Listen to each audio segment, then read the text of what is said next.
You want to lose weight, but not your power. There is a way to do this, but most triathletes get it wrong. So in this video, I'm going to show you the 5 key steps that I use with triathletes to drop body fat, keep muscle, and stay fast without wrecking your performance. When you create a calorie deficit, your body has to pull energy from somewhere, and ideally we'd like that energy to come mostly from body fat. But the reality is that some of it will come from muscle tissue too, and we want to stop that because muscle is important. It's what gives you the strength on the hills, stability in your stride, and it's the power that keeps you training and racing fast. That's why the goal shouldn't just be weight loss. It's fat loss while preserving muscle and performance. So let's start with the first key principle that makes that happen. Your overall calorie intake is the main determinant for losing weight. So exclusive of everything else, you need to be in a calorie deficit. But not all calorie deficits are equal. So we need to manage them in a way that supports performance. When you're losing weight, unless you give it a reason not to, your body will start burning muscle tissue to provide some of the energy and nutrients it needs to keep the core processes going. There's one nutrient that you consume through food that protects the muscle you've worked so hard to build through training. It's the nutrient your body uses to repair, rebuild, and hold on to muscle even when energy intake is lower. I'm talking about protein, and eating enough protein is the first step to losing weight, but not performance. Most triathletes I work with are surprised to learn that after I've analysed their diet, their current protein intake is usually well below what's optimal. Once they make small consistent improvements, like adding a good protein source to each meal and snack, they notice the difference almost immediately. It can help improve your recovery times even when you're in a calorie deficit, and it will help to skew things so that you proportionately lose more fat than muscle as you lose weight. 1.6 grams of protein per kilogram of body weight per day is a good figure to aim for when losing weight, up to about 2.2 grams of protein per kilo of body weight, because these are the numbers we know from the research that demonstrate the best protective benefits for muscle while in a calorie deficit. But I realise it's not always that easy, so I'd suggest having some go-to high protein snacks and meals to keep your protein intake up. You can use the snacks included in my free triathlon fueling guide to help with this, and you can download that from the link in the comments and description section of this video. It also includes advice on how to fuel up before and during your training, which we'll cover later in this video too.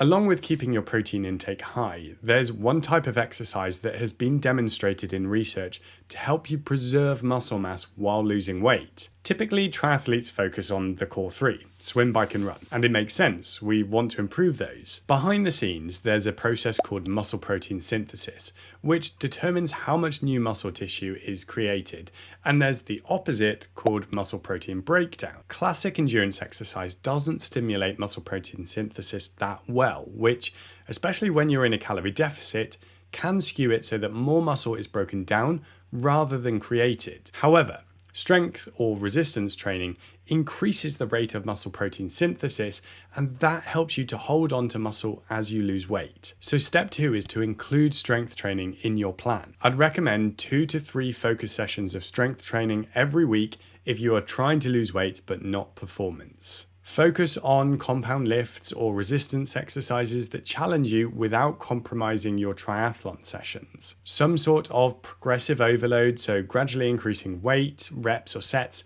is ideal to keep providing stimulus. When you combine strength training with the other steps we're going through in this video, it becomes an incredibly powerful tool for you to use.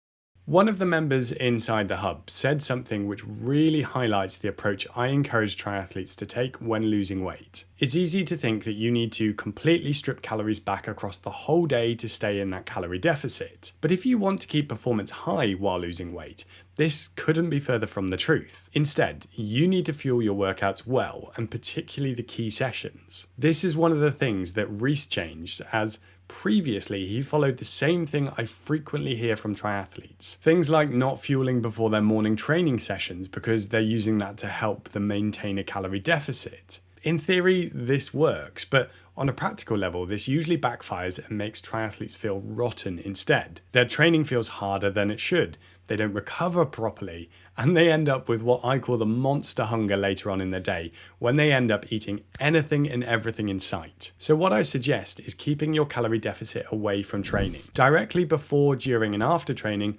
make sure you fuel your workouts well, because this supports your training and recovery. Carbs are the main driver here, and this is the third step of the weight loss formula. So make sure you have enough of them to keep powering your sessions. If you're a numbers person, I give specific guidance in my free fueling guide, so make sure to check that out. If you get this right, you can eat less at other points of the day, focusing on foods that make you feel full, which are mainly protein and fiber. The problem is though that you can get all this right, but end up failing if you don't get the next two steps right, because they're the final pieces that pull it together.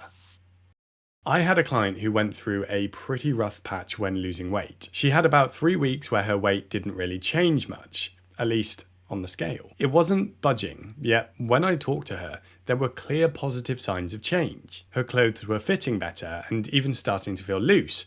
Her running was feeling easier too for the same pace. So it's crucial not just to measure weight as your end outcome, because you miss so much information that can tell you how things are going. Keep an eye on both objective and subjective markers. Objective markers are your data. What are your power numbers, your pace, or your heart rate responses doing? If you track heart rate variability, how's that looking? These give you unbiased clues into how your body is coping during a calorie deficit, so you can stop things if they're going in the wrong direction. But you also need to pay close attention to subjective markers. So this is how you feel. Are you motivated to train? Are your legs heavy all the time? Are you sleeping well or feeling unusually cold or irritable? These are the negative signs, and if you notice these, then they are a warning that things aren't quite right. But there are positive ones too. Like I mentioned with the triathlete that I was working with, her clothes were fitting better despite the scales not changing. And another one here is that people end up feeling like they have more energy despite being in a calorie deficit. And there's one thing that dramatically improves the likelihood of you losing weight,